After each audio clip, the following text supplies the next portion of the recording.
ಎಲ್ರೂ ತನ್ನನ್ನೇ ಎಕ್ಸೈಟ್ಮೆಂಟ್ ಅಲ್ಲಿ ನೋಡ್ತಿರೋದನ್ನ ಅಬ್ಸರ್ವ್ ಮಾಡಿದ ಪ್ರೀತಮ್ ಇನ್ನೂ ಖುಷಿಯಿಂದ ಮಾತಾಡೋದಕ್ಕೆ ಸ್ಟಾರ್ಟ್ ಮಾಡ್ದ. ಆಕ್ಚುಲಿ ನಾನೊಂದು ರೆಸಾರ್ಟ್ ಅಲ್ಲಿ ಇದೀನಿ. ನಮ್ಮ ಫ್ಯಾಮಿಲಿ ಮೀಟಿಂಗ್ ನಡೀತಿದೆ. ನಿಮ್ಗೇನೂ ಪ್ರಾಬ್ಲಮ್ ಇಲ್ಲ ಅಂದ್ರೆ ನೀವು ನಮ್ಮನ್ನ ಜಾಯ್ನ್ ಆಗ್ಬೋದಾ? ರೆಸಾರ್ಟ್ ಲೊಕೇಶನ್ ಕಳ್ಸಿದೀನಿ ನಿಮ್ಗೆ. ಸುಮಿತ್ ಲೊಕೇಶನ್ ಚೆಕ್ ಮಾಡಿ, ಫೈನ್, ನಾನು ಇಲ್ಲೇ ಹತ್ರದಲ್ಲಿದ್ದೀನಿ, ಬೇಗ ಬರ್ತೀನಿ ಅಂತ ಹೇಳಿ ಕಾಲ್ ಕಟ್ ಮಾಡ್ದ. ನೆಕ್ಸ್ಟ್ 10 ಮಿನಿಟ್ಸ್ ಅಲ್ಲಿ ಸುಮಿತ್ ದತ್ತ ರೆಸಾರ್ಟ್ ರೀಚ್ ಆಗಿದ್ದ.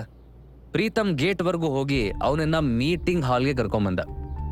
ಸುಮಿತ್ನ ಟಾಲ್ ಅಂಡ್ ಮಸ್ಕ್ಯುಲರ್ ಬಾಡಿ ಅವನೊಬ್ಬ ಫೈಟರ್ ಅನ್ನೋದಕ್ಕೆ ಪ್ರೂಫ್ ಅನ್ನೋ ತರ ಇತ್ತು. ನಂತರ ಪ್ರೀತಮ್ ಸುಮಿತ್ಗೆ ರುಕ್ಮಿಣಿ ದೇವಿನ ಇಂಟ್ರೊಡ್ಯೂಸ್ ಮಾಡಿಕೊಟ್ಟ. ಸುಮಿತ್ ಎಲ್ಲ ಕಡೆ ನೋಡಿದಾಗ ಅವನ ದೃಷ್ಟಿ ಲೀಲಾ ಕಡೆನೂ ಹೋಯ್ತು.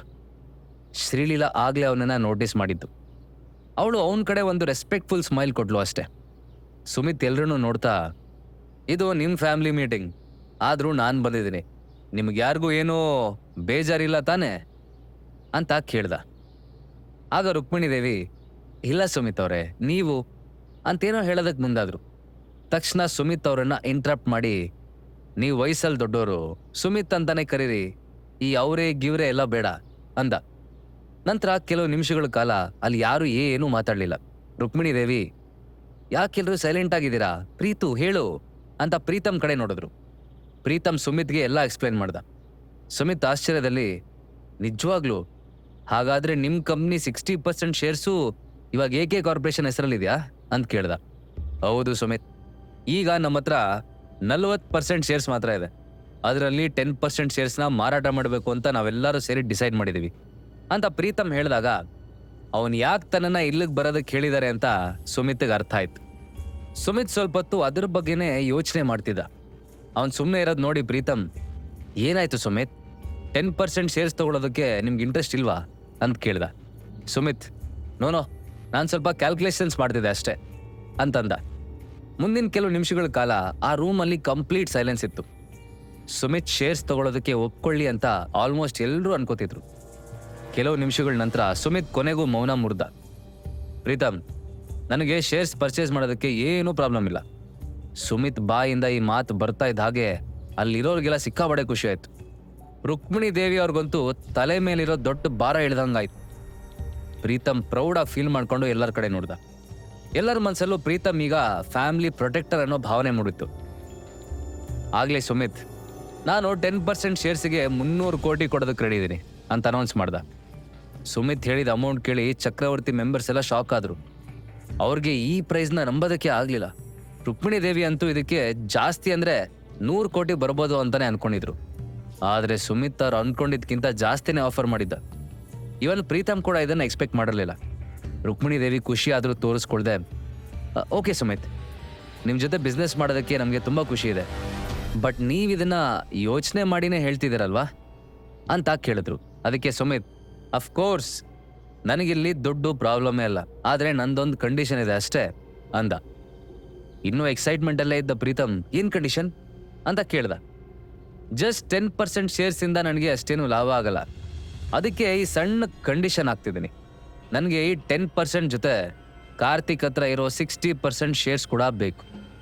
ಅದಕ್ಕೆ ನೀವು ರೆಡಿ ಇದ್ರೆ ನಾವೀಗಲೇ ಅಗ್ರಿಮೆಂಟ್ ಮಾಡ್ಕೊಳ್ಳೋಣ ಅಂದ. ಅದನ್ನ ಕೇಳಿ ಎಲ್ಲರೂ ಶಾಕ್ ಆದ್ರು.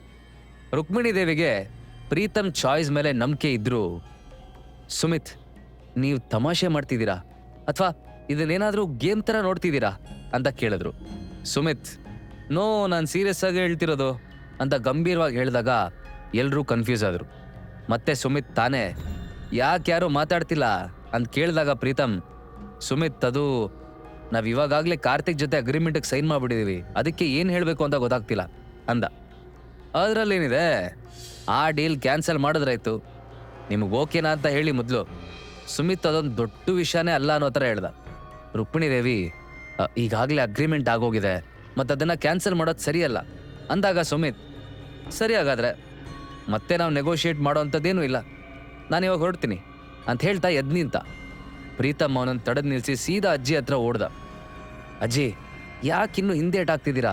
ಆ ಕಾರ್ತಿಕ್ ಜೊತೆ ಒಂದ್ಸಾರಿ ಮಾತಾಡಿ ನೋಡ್ಬೋದಲ್ಲ, ಅವನಿಗೆ ಓಕೆ ಅನ್ನೋದಾದ್ರೆ ನಾವು ಡೀಲ್ ಮಾಡ್ಕೋಬೋದು. ಪ್ರೀತಮ್ ಮಾತು ಕೇಳಿ ರುಕ್ಮಿಣಿ ದೇವಿ ಯೋಚನೆಗೆ ಬಿದ್ರು. ಈ ಕ್ರೈಸಿಸಿಂದ ಹೊರಗೆ ಬರೋದಕ್ಕೆ ಈ ಡೀಲ್ ತುಂಬ ಇಂಪಾರ್ಟೆಂಟ್ ಆಗಿತ್ತು. ಅಹಂಕಾರ ಬಿಟ್ಟು ಅಮೋಘನ ಹತ್ರ ಹೆಲ್ಪ್ ಕೇಳೋದಕ್ಕಂತೂ ಅವ್ರು ರೆಡಿ ಇರಲಿಲ್ಲ. ಅದಕ್ಕೆ ಬೇರೆ ದಾರಿ ಇಲ್ಲದೆ ಸುಮಿತ್ ಹೇಳೋದಕ್ಕೆ ಒಪ್ಕೊಂಡ್ರು. ಶ್ರೀಲೀಲಾ ಏನೂ ಮಾತಾಡೋದಕ್ಕಾಗದೆ ಸೈಲೆಂಟಾಗಿ ಕೂತ್ಬಿಟ್ಟಿದ್ಲು. ಸುಮಿತ್, ಒಳ್ಳೆ ನಿರ್ಧಾರನೇ ತಗೊಂಡಿದ್ದೀರಾ. ಬಾಕಿ ಎಲ್ಲ ನಾನು ನೋಡ್ಕೋತೀನಿ. ಪ್ರೀತಮ್, ನನ್ನ ಮ್ಯಾನೇಜರ್ ಹೊರಗಡೆ ಇರಬೇಕು, ಅವರನ್ನ ಸ್ವಲ್ಪ ಒಳಗಡೆ ಬರೋದಕ್ಕೆ ಹೇಳ್ತೀಯಾ ಅಂದ. ಪ್ರೀತಮ್ ಇಮಿಡಿಯೇಟಾಗಿ ಹೊರಗಡೆ ಹೊಡೆದ. ಸುಮಿತ್ ರುಕ್ಮಿಣಿ ದೇವಿ ಕಡೆ ತಿರುಗಿ 60% ಶೇರ್ಸ್ಗೆ 800 crores ಕೊಡ್ತೀನಿ, ಓಕೆ ಅಲ್ಲ ಅಂತ ಕೇಳ್ದ. ರುಕ್ಮಿಣಿ ದೇವಿನೂ ಸೇರಿ ಎಲ್ಲರೂ ಕೋಲೆ ಬಸ್ ಒಂಥರ ತಲೆ ಆಡ್ಸಿದ್ರು. ಸುಮಿತ್, ನಾನು ನಿಮ್ಮನ್ನೊಂದು ಪ್ರಶ್ನೆ ಕೇಳಲ್ಲ. ರುಕ್ಮಿಣಿ ದೇವಿ ಕೇಳಿದ್ರು. ಕೇಳಿ. ಸಪೋಸ್ ಕಾರ್ತಿಕ ಶೇರ್ಸ್ ಕೊಡೋದಕ್ಕೆ ಒಪ್ಪಲಿಲ್ಲ ಅಂದರೆ ನಿಮ್ಮ ಡಿಸಿಷನ್ ಏನು? ಈ ಪ್ರಶ್ನೆಗೆ ಉತ್ತರವಾಗಿ ಸುಮಿತ್ ಒಂದು ಸ್ಮೈಲ್ ಕೊಟ್ಟ. ಅದರ ಅರ್ಥ ಏನು ಅಂತ ಅಲ್ಲಿರೋ ಯಾರಿಗೂ ಅರ್ಥ ಆಗಲಿಲ್ಲ. ಅಷ್ಟರಲ್ಲಿ ಸುಮಿತ್ ಮ್ಯಾನೇಜರ್ ಅಲ್ಲಿಗೆ ಬಂದ. ಸರ್ ಅಂತ ಅವ್ನು ಕರೆದಾಗ ಸುಮಿತ್, ಎಸ್, ನನಗೆ AK corporation CEO Karthik number ಬೇಕು. ಸುಮಿತ್ ಆರ್ಡರ್ ಮಾಡಿದ್ದಕ್ಕೆ ಮ್ಯಾನೇಜರ್, 10 ಮಿನಿಟ್ಸಲ್ಲಿ ಅರೇಂಜ್ ಮಾಡ್ತೀನಿ ಸರ್ ಅಂದ. ಪ್ರೀತಮ್, ಯಾಕೆ ಸುಮಿತ್, ನಿಮ್ಮ ಹತ್ರ ಕಾರ್ತಿಕ್ ನಂಬರ್ ಇಲ್ವಾ ಅಂತ ಕೇಳಿದಾಗ ಸುಮಿತ್, ಇಲ್ಲ, ಅವ್ರ ಸೆಕ್ರೆಟರಿ ನಂಬರ್ ಮಾತ್ರ ಇದೆ, ನಾನು ಡೈರೆಕ್ಟಾಗಿ ಈ ಮ್ಯಾಟರ್ನ ಕಾರ್ತಿಕ್ ಹತ್ರನೇ ಮಾತಾಡಬೇಕು ಅಂದ. ಚಕ್ರವರ್ತಿ ಫ್ಯಾಮಿಲಿ ಮೆಂಬರ್ಸ್ ಎಲ್ಲ ಮುಂದೇನಾಗುತ್ತೆ ಅಂತ ನರ್ವಸ್ ಆಗಿದ್ದಾಗಲೇ ಮ್ಯಾನೇಜರ್ ಸುಮಿತ್ಗೆ ಕಾರ್ತಿಕ್ ನಂಬರ್ ತಂದು ಕೊಟ್ಟ. ಸುಮಿತ್ ತಕ್ಷಣ ನಂಬರ್ ಕಾಲ್ ಮಾಡಿ, hello mister Karthik, Sumit Datta here ಅಂದ. ಆ ಕಡೆಯಿಂದ ಕಾರ್ತಿಕ್ ಸರ್ಪ್ರೈಸ್ ವಾಯ್ಸ್ ಕೇಳಿಸ್ತು. ದ ಗ್ರೇಟ್ ಚಾಂಪಿಯನ್ ಸುಮಿತ್ ದತ್ತಾನಾ? ಎಸ್, ಹೇಗಿದ್ರಿ ಕಾರ್ತಿಕ್? ನಾನು ನಿಮ್ಮ AK ಕಾರ್ಪೊರೇಷನ್ ಬಗ್ಗೆ ತುಂಬ ಕೇಳಿದ್ದೀನಿ, ಅದಿನ್ನೂ ತುಂಬ ಎತ್ತರಕ್ಕೆ ಬೆಳೀಲಿ ಅಂತ ಹಾರೈಸ್ತೀನಿ. ಸುಮಿತ್ ಪೊಲೈಟ್ ಆಗಿ ಮಾತು ಶುರು ಮಾಡ್ದ. ಥ್ಯಾಂಕ್ ಯು ಸರ್, ನಿಮ್ಮ ಬಾಯಿಂದ ಕಾಂಪ್ಲಿಮೆಂಟ್ ಕೇಳೋದಕ್ಕೆ ಖುಷಿ ಆಗ್ತಿದೆ. ಗುಡ್, ನಾನೀಗ ಡೈರೆಕ್ಟಾಗಿ ಮ್ಯಾಟ್ರಿಗೆ ಬರ್ತೀನಿ. ರೀಸೆಂಟಾಗಿ ನೀವು ಚಕ್ರವರ್ತಿ ಗ್ರೂಪ್ಸ್ನ 60% ಶೇರ್ಸ್ ತೊಗೊಂಡಿದ್ದೀರಿ ಅಲ್ಲ? ಆ ಶೇರ್ಸು ನನಗೆ ಬೇಕು. ಕ್ಷಮಿಸಿ ಸರ್, ಅದನ್ನು ಕೊಡೋಕ್ಕಾಗಲ್ಲ ಅಂತ ಕಾರ್ತಿಕ್ ಸ್ವಲ್ಪನೂ ಯೋಚನೆ ಮಾಡದೆ ಹೇಳಿದ್ ಕೇಳಿ ಸುಮಿತ್ ಕೋಪ ಬಂತು. ಕಾರ್ತಿಕ್, ನೀವು ಯಾರಿಗಿಲ್ಲ ಅಂತಿದ್ದೀರಿ ಅಂತ ಗೊತ್ತಾ ಅಂತ ಸುಮಿತ್ ಕೋಪದಲ್ಲಿ ಕೇಳ್ದ. ಎಕ್ಸ್ಕ್ಯೂಸ್ ಮೀ ಸರ್, ಆ ಶೇರ್ಸು ನಮಗೆ ತುಂಬ ಇಂಪಾರ್ಟೆಂಟ್, ಅದಕ್ಕೆ ಅದನ್ನು ಕೊಡೋದಕ್ಕೆ ಸಾಧ್ಯ ಇಲ್ಲ. ನಿಮಗೆ ಅರ್ಥ ಆಗುತ್ತೆ ಅಂತ ಅನ್ಕೋತೀನಿ. ಸ್ವಲ್ಪ ಬೆಳೆದ್ಬಿಟ್ರೆ ಕೊಬ್ಬ ಬಂದ್ಬಿಡುತ್ತಲ್ಲ. ನೀವ್ಯಾಕೆ ಎಷ್ಟು ಕೋಪ ಮಾಡ್ಕೋತಿದ್ದೀರಾ? ನಮ್ಮ ಕಂಪ್ನಿ ಡೆವಲಪ್ಮೆಂಟ್ಗೆ ಆ ಶೇರ್ಸು ತುಂಬ ಮುಖ್ಯ. ಸುಮಿತ್ ರೂಢಾಗಿ ಯಾಕೆ ಮಾತಾಡ್ತಿದ್ದಾನೆ ಅಂತ ಕಾರ್ತಿಕ್ಗೆ ಅರ್ಥ ಆಗಲಿಲ್ಲ. ನಾನು ಕಾಮಾಗಿನೇ ಮಾತು ಶುರು ಮಾಡಿದ್ದೆ ಕಾರ್ತಿಕ್, ಆದರೆ ನೀನು ಅದರ ಅಡ್ವಾಂಟೇಜ್ ತಗೊಂಡ್ಬಿಟ್ಟೆ.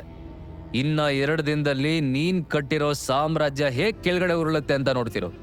ನಾನು ಯೂಶಲಿ ಯಾರಿಗೂ ಹಾಗೆಲ್ಲ ತೊಂದರೆ ಕೊಡೋದಕ್ಕೆ ಇಷ್ಟಪಡಲ್ಲ, ಅದಕ್ಕೆ ನಿನಗೆ 10 ಮಿನಿಟ್ಸ್ ಟೈಮ್ ಕೊಡ್ತೀನಿ. ಸುಮ್ಮನೆ ಶೇರ್ಸ್ನ ನನಗೆ ಮಾರ್ಬಿಡು, ಇಲ್ಲಾಂದರೆ ಪರಿಣಾಮ ಬೇರೆನೇ ಇರುತ್ತೆ. ಸುಮಿತ್ ತಣ್ಣನೆಯ ಧ್ವನಿಯಲ್ಲಿ ಧಮ್ಕಿ ಹಾಕಿ ಕಾಲ್ ಡಿಸ್ಕನೆಕ್ಟ್ ಮಾಡ್ದ. ನಂತರ ಮ್ಯಾನೇಜರ್ ಕಡೆ ತಿರುಗಿ, ಕಾರ್ತಿಕ್ ಕಂಪ್ನಿಲಿ ಯಾರ್ಯಾರು ಇನ್ವೆಸ್ಟ್ ಮಾಡಿದಾರೋ ಅವ್ರ ಎಲ್ಲರ ಡೀಟೇಲ್ಸು ನನಗೆ ಬೇಕು ಅಂತ ಕೇಳಿಸ್ದ. ಚಕ್ರವರ್ತಿ ಫ್ಯಾಮಿಲಿಯವರೆಲ್ಲ ಅವನ ಉಗ್ರಾವತಾರ ನೋಡಿ ತಬ್ಬಿಬ್ಬಾದರು. ಅವನಿಂಥ ಮನುಷ್ಯ ಅಂತ ಅವ್ರು ಯಾರೂ ಊಹೆ ಮಾಡಿರಲಿಲ್ಲ. 10 ಮಿನಿಟ್ಸ್ ಆದಮೇಲೆ ಸುಮಿತ್ ಮತ್ತೆ ಕಾರ್ತಿಕ್ ಕಾಲ್ ಮಾಡ್ದ. ಕಾರ್ತಿಕ್ ಸರ್, ನೀವೆಷ್ಟು ಸಲ ಕೇಳಿದ್ರು ನನ್ನ ಉತ್ತರ ಅದೇ ಆಗಿರುತ್ತೆ ಅಂತ ಸ್ವಲ್ಪನೂ ಭಯ ಇಲ್ಲದೆ ಹೇಳ್ದ. ಬರ್ದಿಟ್ಕೋ ಕಾರ್ತಿಕ್, ನಿನ್ನ ಕಂಪ್ನಿ ಆಯಸ್ ಇನ್ನು ಕೇವಲ 48 ಗಂಟೆಗಳ ಮಾತ್ರ. ರೆಸ್ಟ್ ಇನ್ ಪೀಸ್ ಅಂದ ಸುಮಿತ್ ಹಲ್ ಕಚ್ಕೊಂಡು ನೆಲಕ್ಕೆ ಕಾಲು ಅಪ್ಪಳಿಸ್ದ. ಕೋಪದಿಂದ ಕೆಂಪಾಗಿರೋ ಅವನ ಮುಖ ನೋಡಿ ರುಕ್ಮಿಣಿ ದೇವಿಗೂ ಭಯ ಆಯ್ತು. ಉಳಿದವರಂತೂ ಎಲ್ಲಿ ಅವನ ಕೋಪ ತಮ್ಮ ಕಡೆ ತಿರುಗ್ಬಿಡುತ್ತೋ ಅನ್ನೋ ಹೆದರಿಕೆಯಲ್ಲಿ ತಲೆ ತಗ್ಸಿ ಕೂತಿದ್ರು. ಆ ಕಡೆ ಕಾರ್ತಿಕ್ಗೂ ಸುಮಿತ್ ಬಗ್ಗೆ ಭಯ ಶುರುವಾಗಿತ್ತು.